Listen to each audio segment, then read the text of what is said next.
Good day, everyone! I am your host for today, Trisha K, aka TK for Rated K. Handa na ba kayo? Today, our topic is about sources of energy, sources of life. And we're gonna start with Fossil fuels were formed over millions of years by the decomposing remains of plants and animals under immense heat and pressure. This process resulted in fuels, coal, petroleum, and natural gas, which together have generated electricity. Fossil fuels are currently the most economically available source of power for both personal and commercial uses.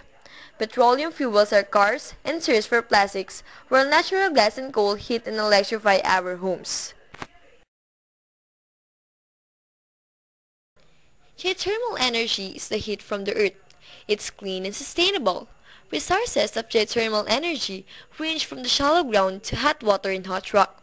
How is the energy harnessed in geothermal power plants? Here's the basic process. Water is heated to high temperature by molten rock called magma. Production wells well up to 10,000 feet below the Earth's surface tap on this high fluid. Under its own pressure, the fluids through these wells as it travels. The pressure lessens, causing a small amount to be a steam. Together, the hot fluid and the steam flows through a pipeline and through a separator so that a pressure is reduced here. Most of the fluids vaporizes and flashes into a high-pressure steam. And then it moves to a high-pressure crystallizer to produce standard pressure steam. Remaining fluid is then flashed to a low pressure to create a low pressure steam.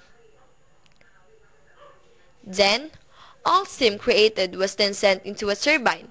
The force of the steam spins the turbine and its blades, which turns a shaft into an electrical generator and electrical charge. It was generated into a transformer wherein the voltage is increased and was sent to power lines.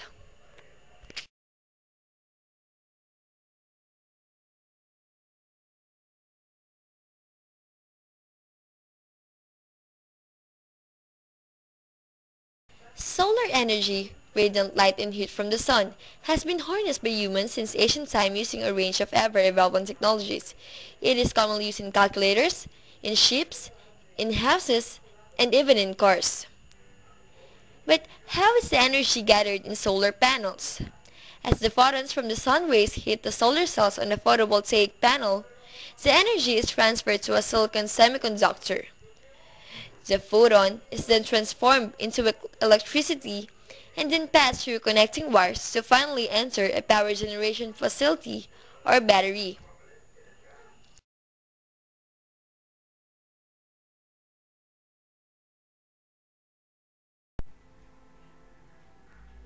Wind energy is the kinetic energy of air in motion, or also called as wind power. A wind turbine is a device that converts kinetic energy from the wind into mechanical energy. If the mechanical energy is used to produce electricity, the device may be called a wind generator or a wind charger.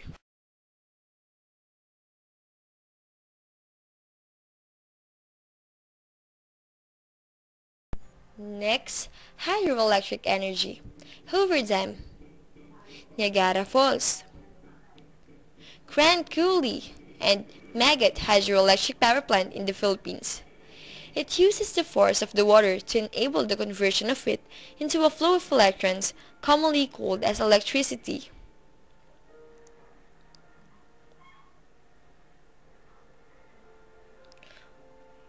But how does it really work?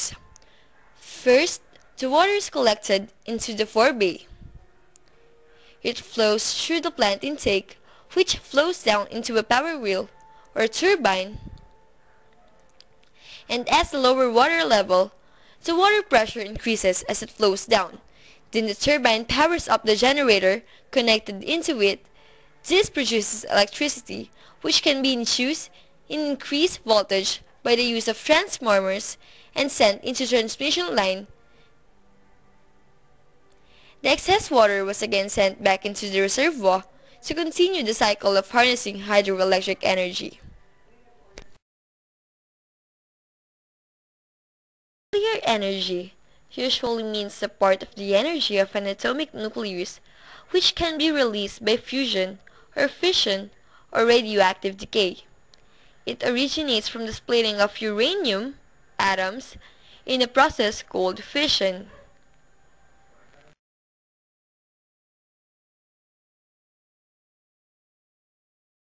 Technology has finished for our topic, sources of energy, sources of life.